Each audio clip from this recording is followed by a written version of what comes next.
तो केंद्रीय मंत्री राजीव चंद्रशेखर का कहना है कि यह नया भारत है और इसमें अगर किसी पर भ्रष्टाचार के आरोप है तो फिर उसे कानून का सामना करना पड़ेगा। कांग्रेस कह रही है कि यह बौखलाहट है। आज एक मीडिया हाउस पर हाथ डाला है, कल दूसरे पर डाला जाएगा।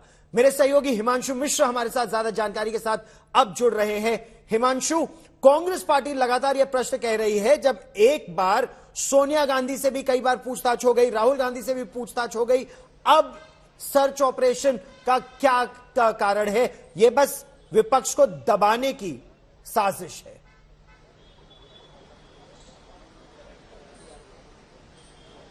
गौरव, देखिए, ये यहाँ पर जहाँ पर मैं मौजूद हूँ, यहाँ पर ईडी की टीम जब आई थी सुबह, एक साथ 12 जगहों पर टीम निकली थी और ये आईटीओ पर ये ऑफिस है जहाँ पर हम आपको दिखा रहे हैं। और जो 12 जगहों पे थी उसमें दिल्ली के अलावा लखनऊ और कोलकाता में भी ईडी की टीम पहुंची थी। और यहाँ पे अभी हम यहाँ की ताजा तस्वीरें आपको दिखा रहे हैं। आप देख सकते हैं पुलिस की टीम यहाँ पर, लोकल पुलिस यहाँ पर पहुंच चुकी है और जो गाड़ियां यहाँ पर रोड पे पार्क थी उनको यहाँ से हटाने का काम किया जा रहा है, क्योंकि अब इस बात का पुलिस को कुछ जानकारी मिली कि हो सकता है कि यहाँ पर जो छापेमारी चल रही है उसको लेकर के कुछ विरोध प्रदर्शन हो। और यही देखते हुए यहाँ पर पुलिस की टीम आप देखिए पहुंची हुई है, महिला पुलिस की भी साथ में मौजूदगी है और यहाँ पर अब भीड़ को जुटने नहीं दिया जा रहा है। ये जो इलाका है गौरव, मैं आपको बताता हूँ, आईटीओ का बेहद भीड़ वाला इलाका है और यहाँ पर सुबह से काफी भीड़ थी, लेकिन अब यहाँ पर अधिकारी पहुंच चुके हैं, पुलिस को आप देख सकते हैं, और यहाँ पर अब भीड़ को रुकने नहीं दिया जा रहा है। दूसरी तरफ कुछ कार्यकर्ताओं के यहाँ पहुंचने की संभावना थी, कुछ उम्मीद थी, और जिसके बाद पुलिस की मौजूदगी यहाँ पर अचानक से बढ़ गई है और लोगों को हटाया जा रहा है। वहीं दूसरी तरफ पूछताछ सबसे पहले राहुल गांधी से हुई थी, 50 घंटे से ज्यादा उनसे पूछताछ की गई थी, पूरा लंबा क्वेश्चनायर उनसे रखा गया था। और इसके बाद सोनिया गांधी से भी 3 बार पूछताछ हुई, कुल 10 से 12 घंटे करीब उनसे पूछताछ की गई। और जो पूछताछ थी वो बेसिकली इसी पे डिपेंड थी कि वित्तीय अनियमितता का आरोप लगा था यंग इंडियन के बीच और एजेएल के बीच को लेकर के, और जो वित्तीय अनियमितता का आरोप था और उसी के सोर्सेज के मुताबिक जो अकाउंट्स डिपार्टमेंट है हेराल्ड हाउस में ऊपर, वहां पर ईडी की टीम यहां पर पहुंची थी और उसी के बारे में इंफॉर्मेशन जुटाने की कोशिश कर रही थी।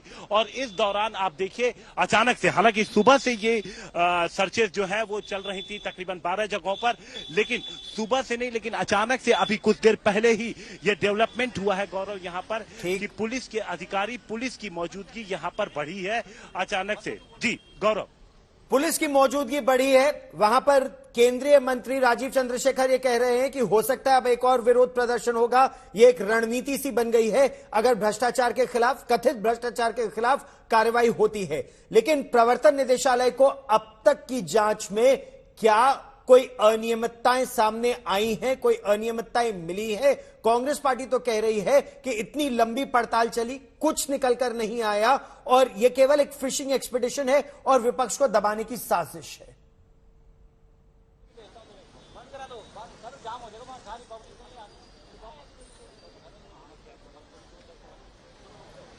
हिमांशु, आप मेरी आवाज सुन पा रहे हैं? ईडी की जांच में अभी तक क्या निकल कर आया है?